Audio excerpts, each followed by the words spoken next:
want further investigation into the matter, they have ordered police to come up with more evidence.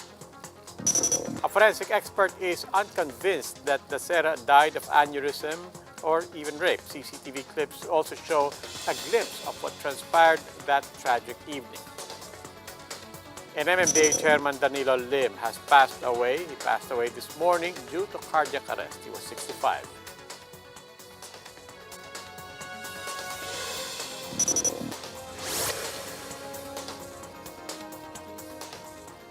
We begin tonight with the Health Department having yet to confirm whether the individual who tested positive for the new COVID-19 variant in Hong Kong is a Filipino. After testing 300 samples, health authorities say they have yet to detect the British variant in the Philippines. Greg Gregorio with a big story. The Health Department is now tracing the individual who traveled from the Philippines to Hong Kong and tested positive for COVID-19 with a more infectious UK variant. But Health Undersecretary Maria Rosario Vergeres says Hong Kong authorities have yet to respond. This makes it a difficult task for the Health Department to identify whether or not the individual tagged as case 9003 is a Filipino. What's clear for now is that the person is a female and is a 30-year-old Hong Kong resident. According to the limited information disclosed by the Hong Kong government, case 9003 is classified as an imported case. She arrived in Hong Kong on December 22 via Philippine Airlines flight PR300. COVID-19 symptoms manifested on December 28, almost a week after her arrival. The patient only tested positive for COVID-19 on January 9. Philippine Airlines says the passenger had a negative RT-PCR result before her flight, a requirement for Hong Kong-bound travelers. All travelers going out of the country to Hong Kong are tested prior to their departure. That is a policy of the country of destination. DOH has acquired PR300's flight manifest from the Bureau of Quarantine. 2 out of 40 passengers fit the profile of case 9003. Unfortunately, both contact numbers cannot be, hindi na po sila sumasagot, patay ang telepono. So ito pong contact address ay tinatawagan na ho natin ang mga pamilya. Also, aside from these 2 individuals, we also are doing contact tracing na rin dito sa additional 38. Some experts believe case 9003 possibly got infected in Hong Kong. Kung may negative siyang test noong December 22, it takes usually 3 to 5 days before they become positive again. So if nakuha niyan sa Hong Kong and nag-test siya sa Hong Kong after December 27, then it's more likely na doon niya nakuha yon. Experts also explain the alleged delay in detecting this UK variant in the country. This variant was detected in the UK December 1, and they were sequencing October and November samples. It really takes about 2 weeks to sequence. So far, health officials say that both the UK and South African variants have not been detected in the gene sequencing of 305 positive samples. These samples are from November and December cases, including those from countries with reported UK variant cases. What we can say is that the dominant variant still in our country is the D614G, no? So yan pa rin yung nagsisirculate sa atin, no? However, the UP Genome Center says the public cannot be complacent. With this, a technical working group has been formed to monitor new COVID-19 variants and to conduct more gene sequencing. Experts note that if the UK variant dominates infections in the country, local cases may increase by 15-folds. DOH and DFA have recommended the IATF to include 6 yet unnamed countries to the temporary travel ban. The DOH still urges compliance to minimum public health standards as the virus, even in its mutated form, is transmitted through respiratory droplets. For News 5, Greg Gregorio, we are One News. British-Swedish drug maker AstraZeneca has applied for emergency use authorization in the Philippines.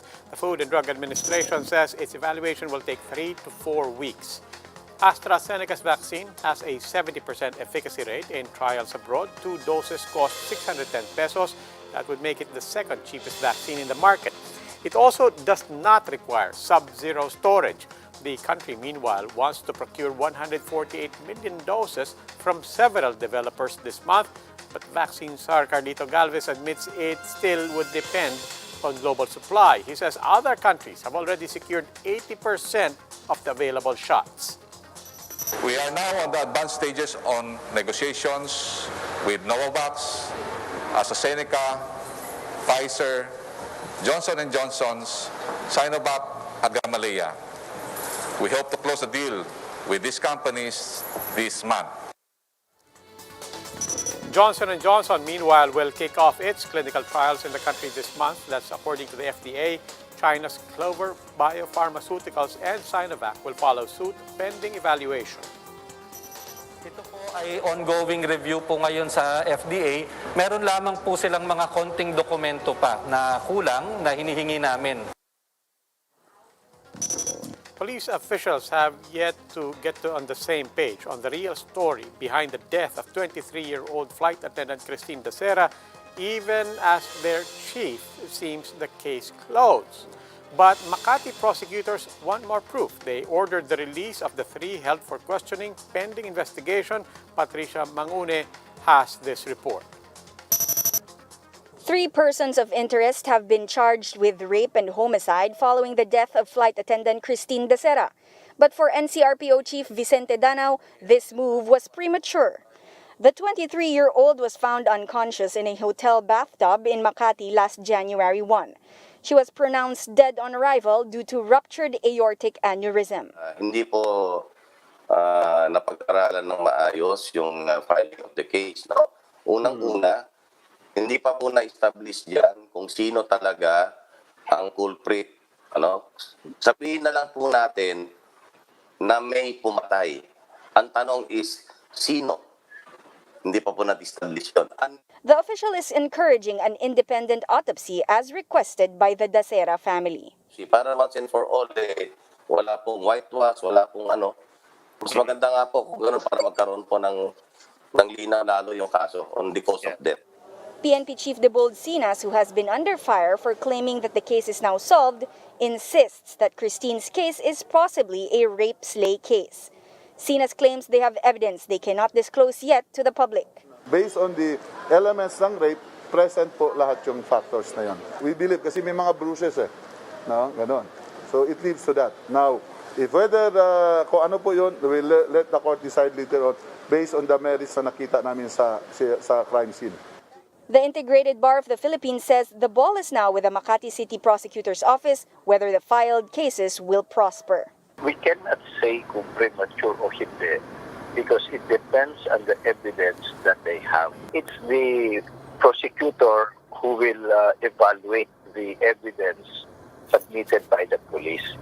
The Dacera family is confident that justice will be served for Christine. Soon, nanak, what happened to you will be justified. Tama na si Christine ang nabiktima. Ayaw kong madagdagan pa ng isang Christine Angelica Faba Dacera na gano'n naman ang gagawin. Ayoko pong mangyari yan sa anak nyo, sa apo nyo. Tama na si Christine na naging sacrificial lamb. As for the copy of an autopsy report circulating online which states that Dacera died of aneurysm, the PNP says it cannot authenticate the document. However, Sinas says aneurysm was indeed one of the initial findings of the PNP Crime Laboratory. Ayaw namin pangunahan yung prosecutor kasi kami rin naman ang mamalasin sa kanila when they evaluate the case. I'm not a medical legal, diba? So, alam mo, these are tools for investigations. No, I will not have it presented na hindi pa nga yan na-finalize, okay? For now, Makati prosecutors have decided to release the 3 suspects arrested. Prosecutors say there's a need to further conduct preliminary investigation on the case.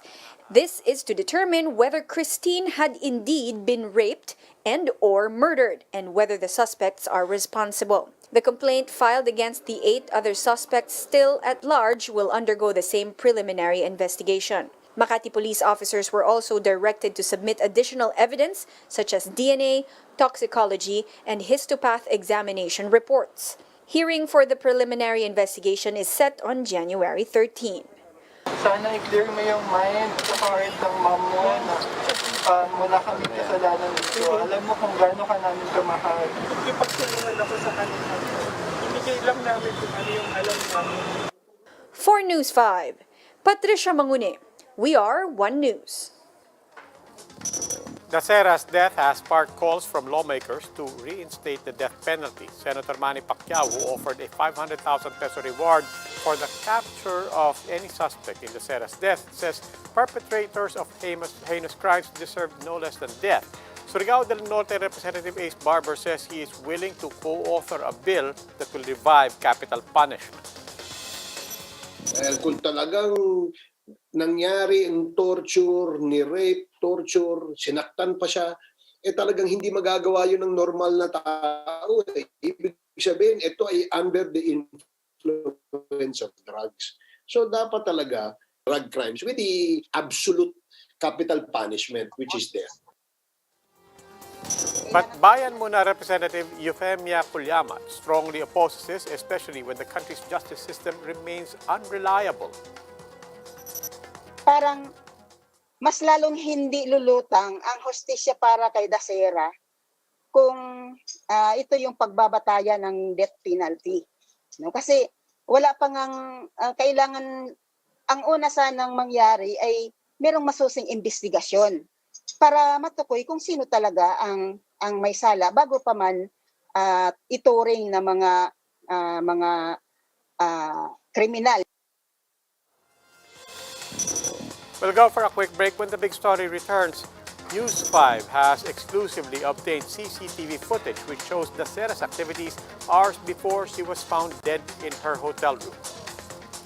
And one lawmaker's credit card falls prey to cyber hacking. 1 million pesos worth of food orders were made under his account.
Good evening. You're still watching The Big Story. I'm Robbie Alampay.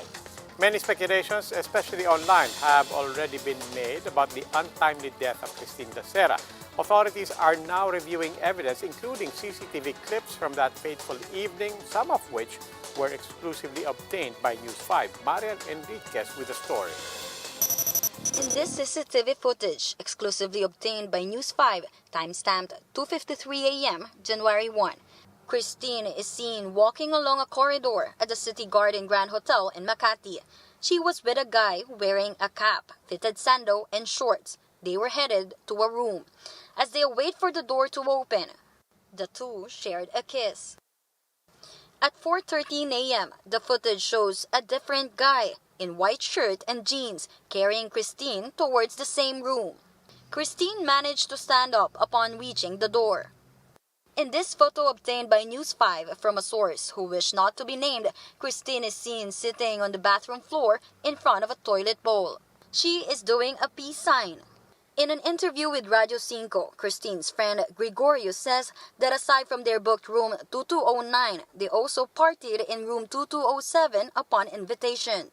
Nag-book kasi is si Christine with the help of her friend na deputy manager ng hotel, si John Paul. So, ang binook niya po, dalawang room? Hindi po, isa lang po yung binook na room nila. Yung kabila pong room, ibang party po yun, ibang tao po yun. Hindi nyo kano-ano yun? Hindi kasama sa party yun? Hindi po. No one has confirmed if the two men in the CCTV footage are already on the suspects list. Christine's friends, including those who were detained in Makati, declined to comment on the matter. Makati Police has also declined to identify the men in the footage, pending investigation. Metro Manila Police Chief Vicente Danao Jr. told One News the chiefs that they are thoroughly reviewing the videos. Yung nakita ko initially, ako mismo na nakakita. Yun po kasing si Christine, makikita mo talagang she's groggy na at that moment From into the two rooms, no? Wala naman kaming napansin so far na medyo masasabi mong very unruly yung mga tao ron. Dano said they have seen bottles of hard liquor in the hotel room. They believe alcohol intoxication is one of the factors that caused Christine's untimely death.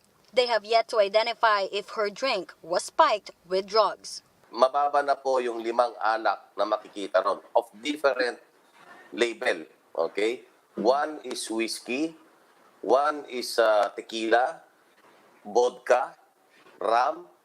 So, kung lahat po yun na iinumin nyo of different brands, doon pa lang sa liquor na ininom natin, definitely, mahihilo ka ng gusto. How about kung meron siyang nainom o meron siyang ipinainom sa kanya unknowingly na nainom niya? Dano stressed until their investigation ends, nobody can conclude just yet if there was indeed a foul play or if Christine was sexually assaulted. For News 5, Marian Enriquez, we are One News. A forensics expert is not sold on aneurysm as the cause of death behind flight attendant Christine De Sera's untimely demise. Similar to the Makati City Prosecutor's Office, Dr. Raquel Fortun says more details on the case should be uncovered. Camille Samonte has this report. Initial findings from the medical legal report of the death of Christine De Sera showed she suffered a ruptured aortic aneurysm, a copy of which was sent to News 5 by the camp of Gregorio de Guzman, one of the persons involved in the incident. De Guzman's camp says this was given by the Makati PNP to their lawyer while inquest proceedings were ongoing. A forensic pathologist, however, is questioning the sufficiency of the medical legal report from the PNP Crime Laboratory. Dr. Raquel Fortun says it is not enough to determine the real cause of Christine De Sera's death. This is not a standard autopsy report. Ang daming kulang. But then some of these doctors would say what they did was an autopsy. But then how come ang iksi-iksi naman ang report mo? In Dr. Fortun's assessment, the medical legal report lacks many important details on the case. For instance, the report states that the cause of De Sera's death was ruptured aortic aneurysm. But Fortun explains that this is an uncommon condition among young people like De Sera. She adds that if it was indeed aneurysm, her body should have also suffered from hemorrhage. Aneurysm in general refers to the weakening of a spot in the wall of a blood vessel. Very important to me, kaya nasabi kong it does not explain death. Kapag pumutok or napunit ang isang blood vessel na singlaki ng aorta, doon ka namamatay. Fortune says the victim's body needs to be examined more, especially on the aorta or main artery. She adds that it is not medically sound to link aneurysm to intoxication. With this, a toxology test must also be done to identify what was in the victim's blood system. Parang hindi logical eh. Alright. So, pag sinabi mong aneurysm, ito, pag binuksan mo yung katawan, pwede mong makita. Just with your naked eye. Pwede mo yung makita kasi nga, lumabas yung dugo, may hemorrhage. Fortune also notes that the report did not explicitly state if there had been sexual contact. Everything here is non-specific. It does not point to sexual assault. The hymen does not tell you penetration before, whether it was consensual or non-consensual. Fortune adds that the handling of the body going to the hospital should also be looked into. She notes that the bruises found on Christine's thighs and knees do not automatically indicate sexual abuse. The location of the injuries, and these are minor, they're not enough to kill. They're not enough to say she was physically assaulted. Dr. Fortune underscores the importance of gathering and considering all physical evidence and witness accounts before making any conclusions. For News 5, Camille Samonte, we are One News. MMDA Chairperson Danilo Lim has passed away. He was 65. MMDA says Lim died due to cardiac arrest at 8 a.m. today. We'll recall that in late December, Lim confirmed that he had contracted COVID-19.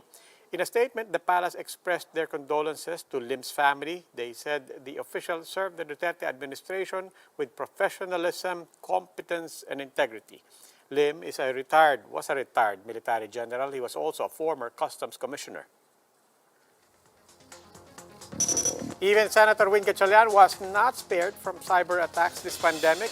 His credit card was hacked. It was used to make around ₱1 million worth of orders via Food Panda.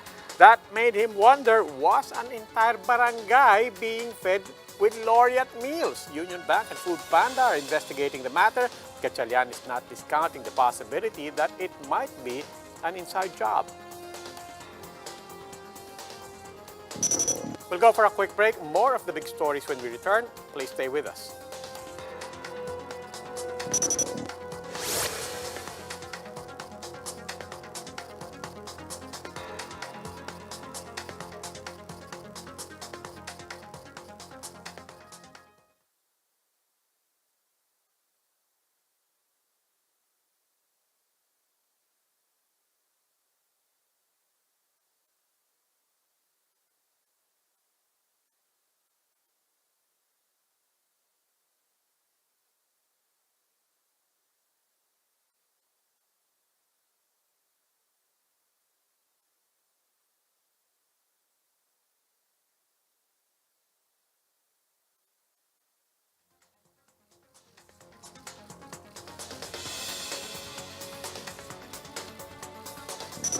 Good evening. You're still watching The Big Story. I'm Robbie Alampay. The Feast of the Black Nazarene takes a different and more scaled-back form this year. But how exactly will the observance go this year? JC Cosico with the details. With just days before the Feast of the Black Nazarene on January 9, mass-goers remained few at the Quiapo Church in Manila. Something 49-year-old Raquel Rama took advantage of. Raquel, who has stage 3 breast cancer, has been a devotee for a decade now. Kasi marami na pang gumaling dito eh. Na kasamahan ko rin na sobra pang grabe ang sakit nila. Okay. Saka yung paniniwala sa taas talaga. In order to lessen the crowd during the feast day, masses will be held in other venues like the Nazarene Catholic School, San Sebastian Church, and Santa Cruz Church. Mga parishes po, magbibisa ng Fiesta Mass ng Nazareno. Yung liturhiya po ay sa Nazareno. Kaya nagsimba na rin po kayo katulad sa Quiapo kung pupunta kayo sa inyong mga parish churches. Around 7,000 police personnel will be deployed to ensure security and compliance to health protocols. Yung police na madideploy dito sa 4 na venue na to venues na to ay unarmed, pero may yantok. May yantok for purposes of 1 meter physical distancing. Pero pag in case na may mga unruly, it can be used to arrest that unruly person. 15 masses will be held at the Quiapo Church on Saturday beginning 4:30 a.m. Only 400 individuals will be allowed inside per mass. Devotees will also have to line up along Villalobos Street. The 12 midnight to 3 a.m. curfew also still stands. So, maximum of 6,000 po yun. Sa buong maghapon na po, no, maximum of 6,000 ang kayang i-accommodate. For those who will not make the cut, they can still attend via LED monitors which will be set up along Plaza Miranda, Plaza San Juan, Carriedo Street, and Quezon Boulevard. Officials also remind devotees that they will only allow small replicas of the Black Nazarene. Bawal magpapunas, bawal din tumanggap ng mga, di ba, na nakasanayan kasi ng mga deboto pag may nakita sila, binabato yung panyo nila, ipupunas sa mga imahe. The Manila City Government has already released an advisory on road closures and rerouting schemes. These will be implemented beginning 10 p.m. of January 8 and midnight of January 9. Authorities are still discussing whether to shut down communication signals on Saturday. For News 5, JC Cosico, we are One News. Now time for the big stories in sports. A look at the game with Laura Lehman.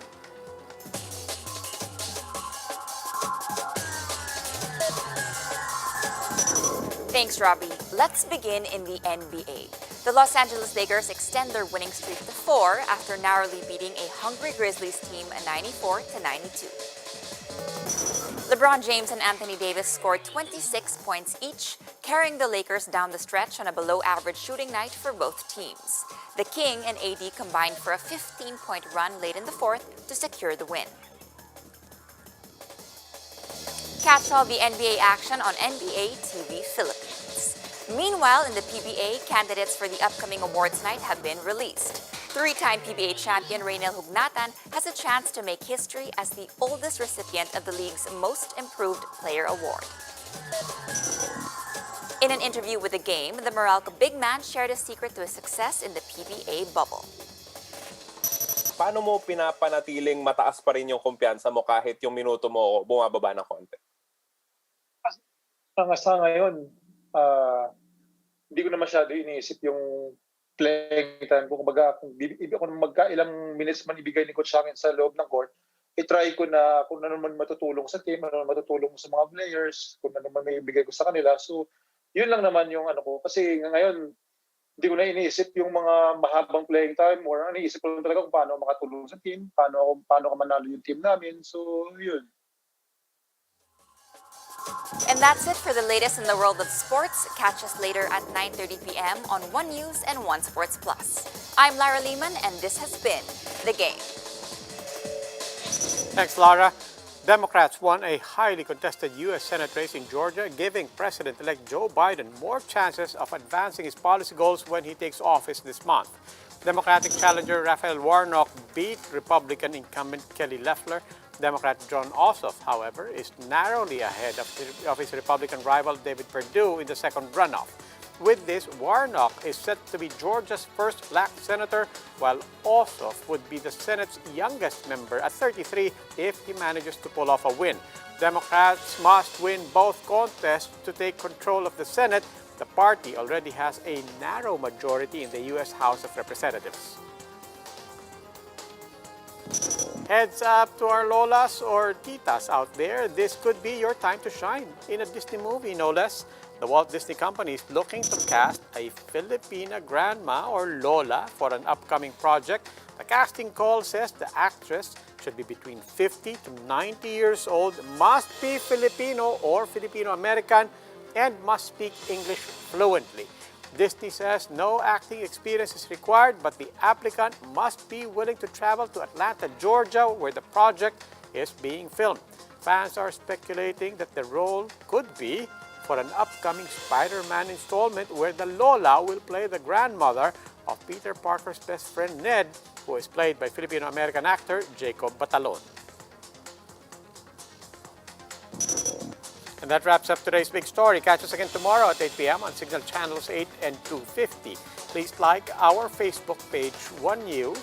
Now, for more in-depth analysis, you can visit our webpage, onenews.ph. I'm Robbie Alampay, and we are One News. Good evening.